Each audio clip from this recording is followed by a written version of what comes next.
माझी कोणाशी चर्चा झाली नाही. त्यांना काही असं त्यांच्याजवळ काही इनपुट आउटपुट ते त्यांना माहीत. मी तर कधी त्यांनाही भेटलो नाही, भाजपच्या पण नेत्यालाही भेटलो नाही. तर त्यांनी द्यावं. त्यांनीच नाही तर रत्नाकर गुट्टे देखील तसंच म्हणाले, ते जे म्हणलं तेच सेम. हां, मग ते ठरवून आहे, त्यांची स्क्रिप्ट आहे ती. मी कोणाला भेटलेलो नाही. हां, महायुतीत आलो आहे, पण मी भाजपमध्ये नाही आलो आणि गुट्टे साहेबाच्या पक्षातही नाही आलो, किंवा माझी त्यांच्याशी कधी चर्चाही झालेली नाही, भाजपसोबतही झालेली नाही किंवा गुट्टे साहेबासोबतही झालेली नाही. त्यामुळे मी शिवसैनिक आहे मूळचा, आणि मूळचा शिवसैनिक मूळच्या शिवसेनेतच गेला आहे. बाळासाहेबांच्या विचाराशी मी पाईक आहे, त्यामुळे मी बाळासाहेबांच्या विचार सोडून कुठं जायचा प्रश्न येतच नाही. कारण आम्हाला बाळासाहेबांनी हिंदुत्व शिकवलं आहे.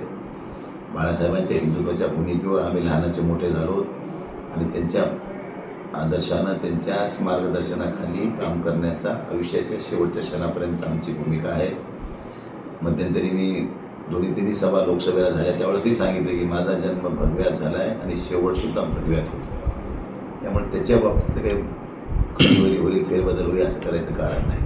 हां, आता शेवटी भारतीय जनता पार्टी काय, राष्ट्रवादी काय, महायुती म्हणून आता सगळे सोबत आहोत, तर सगळ्या सोबत आहे मी. पण मी मूळ शिवसैनिक होतो, मूळ शिवसैनिक आहे आणि मूळ शिवसैनिक राहणार आहे. मी कोणाशीही चर्चा केलेली नाही किंवा कोणाशीही कमिटमेंट केलेली नाही. त्यांनी जर म्हणावं की मी तुम्हाला कधी भेटलो, मी भाजपमध्ये येणार आहे, असं मला कुठेतरी सांगा, मला एखादं उदाहरण की इथं भेटलो होतो, तिथं भेटलो होतो, हे पुरावा आहे, फोटो आहे, व्हिडिओ आहे, तुम्ही म्हणता तसं स्वीकारतो. कुठंतरी भाजपचे नेते नाही, असं काही धास्तावायचं काय संबंध आहे. एका विचारसरणीत काम करतोय म्हणल्यावर त्यांचं आम्हाला सपोर्ट, आमचा त्यांना सपोर्ट, ही भूमिका घेऊन चालावं लागतं. पहिलेपासूनच युतीचा धर्म आपण पाळत आलेला आहे. शिवसेना भाजप नवीन नाही आम्हाला.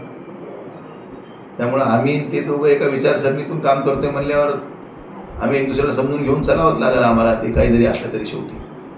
त्यामुळे दुमत असायचं काही कारण नाही. आम्ही सगळे एक आहोत, आणि एका विचारानं त्या देशातल्या हिंदुत्वाच्या भूमिकेतून जे काही सरकार काम करते त्याला पाठबळ देण्याचं काम आमच्या सगळ्यांच्या महायुतीतल्या लोकांचं असेल, आणि त्या धर्तीवरच आपल्याला भविष्यात काम करायचं, ही वस्तुस्थिती आहे.